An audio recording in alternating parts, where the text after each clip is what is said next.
Os Mensageiros, capítulo 11. Belarmino, o doutrinador. As lições eram eminentemente proveitosas. Traziam-me novos conhecimentos e, sobretudo, com elas, admirava cada vez mais a bondade de Deus, que nos permitia a todos a restauração do aprendizado para serviços do futuro. Muitos de nós havíamos atravessado zonas purgatoriais de sombra e tormento íntimo. Uns mais, outros menos. Bastara, contudo, o reconhecimento de nossa pequenez, a compreensão do nosso imenso débito, e ali estávamos todos, reunidos em nosso lar, reanimando energias desfalecidas e reconstituindo programas de trabalho. Eu vi em todos os companheiros presentes o reflorescimento da esperança. Ninguém se sentia ao desamparo. Observando que numerosos médiuns prosseguiam em valiosa permuta de ideias referente ao quadro de suas realizações e ouvindo tantas observações sobre doutrinadores, perguntei a Vicente em tom discreto: não seria possível, para minha edificação, consultar a experiência de algum doutrinador em trânsito por aqui? Recolhendo notícias de tantos médiuns em enorme proveito, creio que não deva perder esta oportunidade. Vicente refletiu um minuto e respondeu: procuremos Belarmino Ferreira. É meu amigo há alguns meses. Segui o companheiro por grupos diversos. Belarmino lá estava a um canto, em palestra com um amigo. Fisionomia grave, gestos lentos, deixava transparecer grande tristeza no olhar humilde. Vicente apresentou-me afetuoso, dando início à conversação edificante. Após a troca de alguns conceitos, Belarmino falou comovido: com que então, meu amigo, deseja conhecer as amarguras de um doutrinador falido? Não digo isso, obtemperei a sorrir. Desejaria conhecer sua experiência, ganhar também de sua palavra educativa. Ferreira esboçou sorriso forçado, que expressava todo o absinto que ainda lhe requeimava a alma, e falou: a missão do doutrinador é muitíssimo grave para qualquer homem. Não é sem razão que se atribui a nosso Senhor Jesus o título de mestre. Somente aqui vim ponderar bastante esta profunda verdade. Meditei muitíssimo, refleti intensamente e concluí que para atingirmos uma ressurreição gloriosa, não há por enquanto outro caminho além daquele palmilhado pelo doutrinador divino. É digna de menção a atitude dele, abstendo-se de qualquer escravização aos bens terrestres.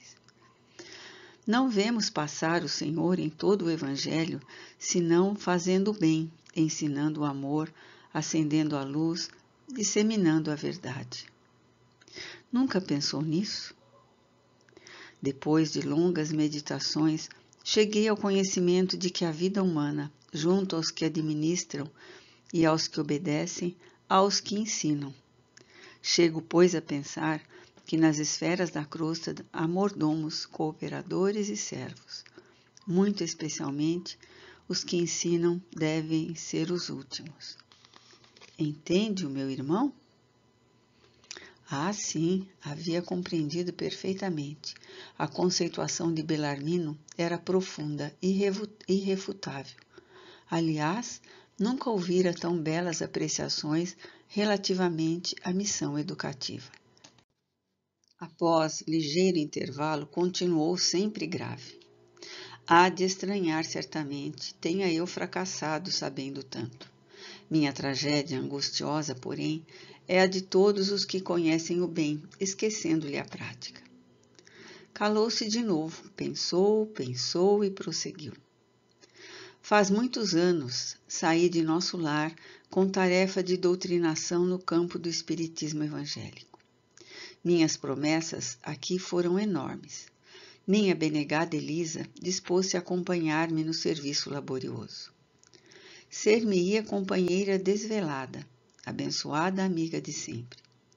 Minha tarefa constaria de trabalho assíduo no Evangelho do Senhor, de modo a doutrinar, primeiramente com o exemplo e em seguida com a palavra.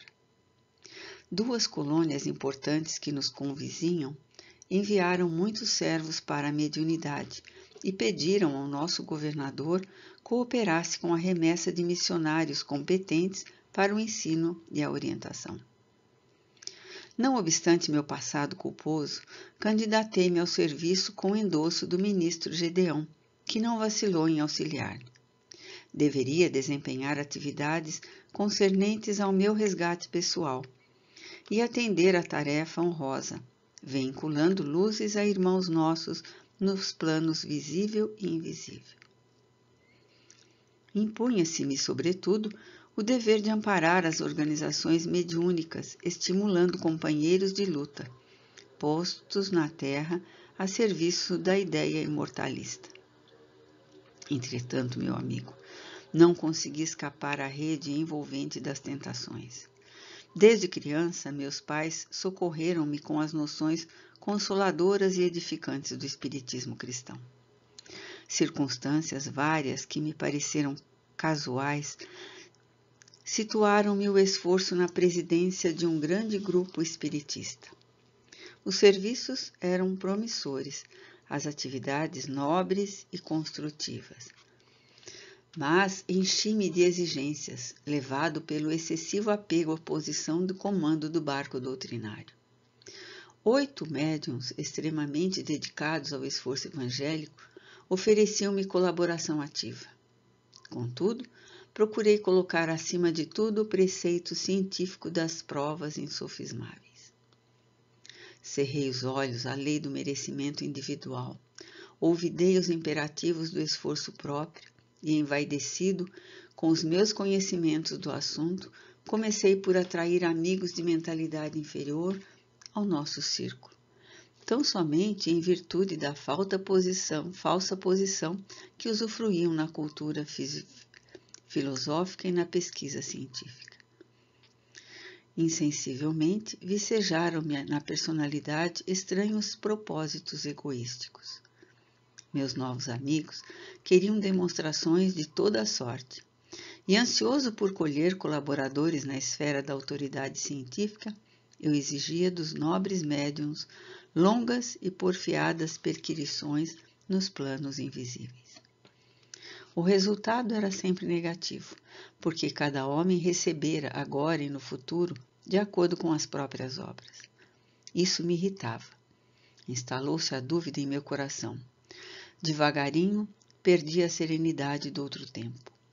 Comecei a ver nos médiuns que se retraíam aos meus caprichos companheiros de má vontade e má fé. Prosseguiam nossas reuniões, mas da dúvida passei a descrença destruidora. Não estávamos num grupo de intercâmbio entre o visível e o invisível? Não eram os médiuns simples aparelhos dos defuntos comunicantes? Por que não viriam aqueles que pudessem atender aos nossos interesses materiais imediatos? Não seria melhor estabelecer um processo mecânico e rápido para as comunicações? Por que a negação do invisível aos meus propósitos de demonstrar positivamente o valor da nova doutrina? Debalde, Elisa me chamava para a esfera religiosa e edificante, onde poderia aliviar o espírito atormentado. O Evangelho, todavia, é livro divino, e enquanto permanecemos na cegueira da vaidade e da ignorância, não nos expõe seus tesouros sagrados. Por isso mesmo, taxava-o de velharia. E de desastre a desastre, antes que me firmasse na missão de ensinar, os amigos brilhantes do campo de cogitações inferiores da Terra arrastaram-me ao negativismo completo.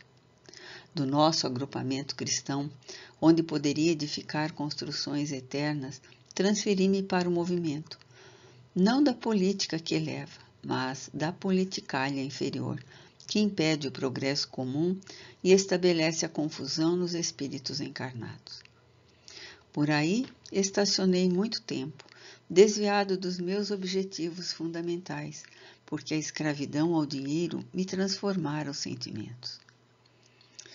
E assim foi, até que acabei meus dias com uma bela situação financeira no mundo e um corpo crivado de enfermidades. Com um palácio confortável de pedra e um deserto no coração. A reviviscência da minha inferioridade antiga religou-me a companheiros menos dignos no plano dos encarnados e desencarnados. E o resto, meu amigo poderá avaliar. Tormentos, remorsos, expiações. Concluindo, asseverou: mas como não ser assim? Como aprender sem a escola, sem retomar o bem e corrigir o mal? Sim, Belarmino, disse, abraçando-o. Você tem razão. Tenho a certeza de que não vim tão só ao centro de mensageiros, mas também ao centro de grandes lições.